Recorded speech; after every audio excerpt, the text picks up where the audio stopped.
Hello guys, আসসালামু আলাইকুম। তো গাইস, ছোট্ট একটা ভিডিও নিয়ে আপনাদের মাঝে চলে আসছি। তো গাইস, এই যে সকালবেলা ঘুম থেকে উঠলাম, সবাইকে শুভ সকাল।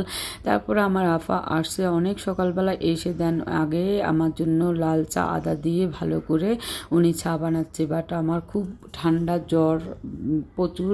তারপরে আমার এই যে মিস্ত্রি ভাইয়াদের জন্য নাস্তা রেডি করতেছে, আমার জন্য নাস্তা রেডি করতেছে। আমি তো সকালবেলা নাস্তা বেশি একটা খাই না, বাট আমি জাস্ট মানে আপনার এক কাপ চা খাবো আর একটা বিস্কিট খাবো। তারপরে এই যে আমার গদি মিস্ত্রি আমার গদি কাজ করতেছে আমার গেস্ট রুমে।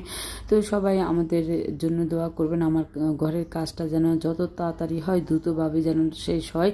বাট আমার মিলাদের আগে শুক্রবারে আমার যেহেতু মিলাদ, বাট আপনারা সবাই আমার জন্য দোয়া করবেন। তারপরে আমি এই যে দেখেন, আমি নাবারন টাওয়ারে আমার বাসার সামনে আমার ভাইয়ের কাছে চলে আসছি, আপনার মানি এক্সেসে চলে আসলাম। বাট এখানে আমার ভাইয়ের সাথে আপনারা জানেন আমার ভাইয়ের সাথে আমার বিজনেস আছে, বাট আমার ভাইয়া নাই। আমার এই যে চেয়ারটা খালি আছে, আমি এখন এখানে বসবো, বাট ভাইয়ের সাথে হিসাব টিসাব করবো, কাস্টমাররা আছে, তারপরে আমার স্টাফরা আছে। তারপরে আমি হিসাব টিসাব করে ভাইয়া আসছে, হিসাব করছি। হিসাব করার পরে দেন আমি এই যে আমার আরেকটা মোবাইলের দোকানে চলে আসলাম।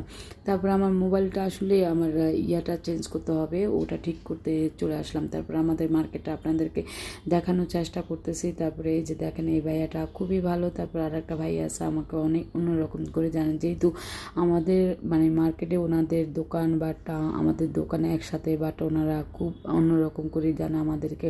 তারপরে আমি গেলে আমার সাথে আরও বেশি অনেক দুষ্টামি করে। তারপরে ভাইয়ার সাথে হিসাব টিসাব করে দেন টাকা পয়সা নিয়ে আমি চলে গেছি আপনার স্বপ্নতে সুপার শপে বাজার করার জন্য, যেহেতু আমার মিলাদ শুক্রবারে আমার হাতে টাইম নেই। তারপরে আমি এই যে বাজার করতেছি, অনেক বাজার করলাম বলার বাইরে। এত বাজার করলাম আমি তো একাভাবে নিতে পারবো না। আপাকে বললাম, আপা আপনি বাসার সামনে স্বপ্নতে আসেন।